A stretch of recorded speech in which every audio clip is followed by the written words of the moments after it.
love you, I love you, I love you, I love you. I love you, I love you, I love you, I love you.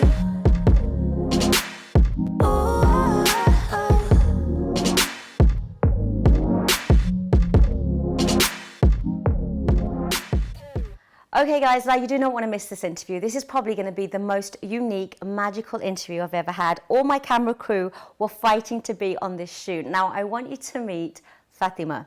Fatema is an animal communicator. Fatema, tell me, what does it mean to be an animal communicator? So animal communication simply means communicating to an animal via distance. So using the mode of telepathy.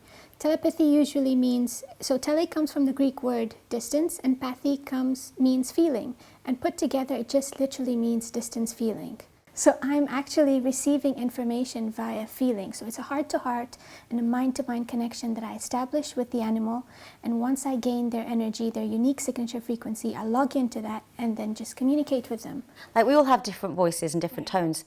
Does each animal have a different tone? So they technically do, but I don't hear them. I hear them as my own thoughts. Right, now for those of you out there who think, oh yeah, okay, whatever, Fatima's talking about, we are going to do an interview, part 2, of a little dog who lives next door to me called Jerry, to prove to you what is going on with Jerry, and her owner is going to be there too. But last week I sent Fatima pictures, and all she needed was pictures of my family dogs. She sent me information that my dogs told me about my life and my family. And I'm telling you, she would not have known this. I had goosebumps all over. And you even gave me information about people that have passed on. Now tell me about the connection where animals can give you messages from people who have passed away. So animals are very intuitive, a lot more intuitive than we are as humans. And they are psychic in a way where they can sense things before they happen. And they're very in tune with their own emotions and their own memories. And for them, the spirit realm is very easy access for them.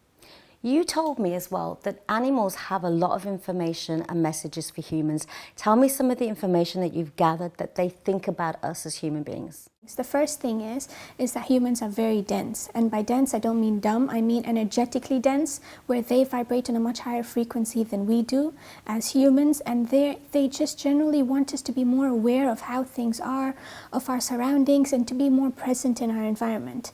That way we would be able to realize if someone comes in and we know whether they're good for us or not good for us. We can tell by their energy, and they can tell very easily, but sometimes we tend to just disregard that, because we don't pay attention to our own intuition. So they would like us to pay attention to that and be more aware and more awake, per se. But do you think that's also because with humans, you know, we are surrounded with ego, we have a label of religion, culture, society, media, what we look like. They don't have that, right? So do you feel like they're more in touch with, they're less attached to those kind of things that we call Maya on this level of density? Yes, I believe that. Yeah. I strongly believe that. I think you're completely right. So tell me what they say about the afterlife, because you connected with somebody through my dog who passed away 20 years ago about someone who passed away in my family. Okay, so animals have a very different view about the afterlife than we do. We always feel it's going to be the end of our journey, whereas animals just believe that this is a transition. And this life is not permanent, it's only very temporary. And when you pass on, that is the eternal life. So that's what they believe as well. And I remember whenever I spoke to any animal whose either pet had passed away or human had passed away, they always said that, you know what, you humans make too much drama out of it. And you guys make such a big deal out of something that's not really hurtful, that's not bad at all. It's simply a transition. It's just moving from one place to another. And in fact, that world is so much more better. And when they show me images of it, it's the most beautiful place I've ever seen in my life. You also said something to me that right now, so many animals are struggling with anxiety, diabetes, some are getting cancer. What is going on there? So it usually stems from two things. Either they have a trauma that they've experienced either in their past life or in their current life, or they're mirroring their humans' emotions. Because they're so in tune with their humans, they pick up on a lot of their own energy and their own thoughts and vibrations that now they mimic them. They mirror them in order to help you feel better. Because they're sources of unconditional love, they will do absolutely anything to make sure you're okay. And when that happens though, they're absorbing it. Yes. But they don't know how to get rid of it. And you also do animal Reiki and crystal therapy on them. Does that help them? So what happens with animal Reiki is an animal communication. I can feel everything the animal is feeling. And so that causes me to release it for them as well. So either it causes me to cry or yawn or sneeze, and that way I'm releasing. But many a time when it's a very traumatic case, so if they're undergoing maybe seizures or they have a lot of pain, then I will feel the same thing they're feeling and then help them release it. Okay, so I think she's amazing, right? And we're going to prove this to you because we're now going to go and meet Jerry, who's my neighbour's dog. He's a dog that's been adopted. We don't know his background at all. And his owner, Valerie, really wants to know a lot of information. So are you ready to go meet Jerry? Yes, I'm really excited to see Jerry. I love you, I love you, I love you, I love you. Hi Valerie, it's lovely to meet you. Lovely to meet you too, Fatema. So you sent me questions in regards to Jerry a little while ago, and I have all the answers written down so that I can read it out for you word for word, and you have his precious communications to keep with you forever. So one of the questions you asked was, does he see anyone else in the apartment? Yeah. And this is what he has said. He started automatically the conversation by saying, I love Mom so very much, but there is a void that we both have in our hearts that is hard to fill.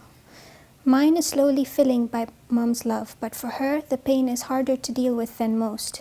She still cries a lot at night when no one's watching. She's all right, but there's this ache in her heart that physically hurts her from time to time. She forgets about the pain, but then it comes back like a wrecking ball. She misses him so very much. He left all too suddenly. He talks about a guy who's a little bit taller than you. He has a dark beard with little bits of white at the end. And he has a lovely smile. He's a gentle soul. He's fair.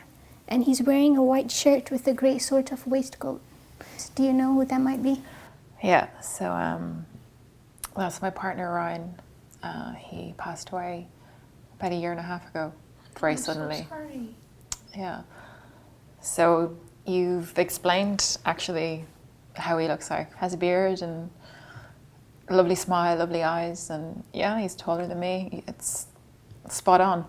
He says what she doesn't realize is he's always there with her, near her and around her, helping and guiding her.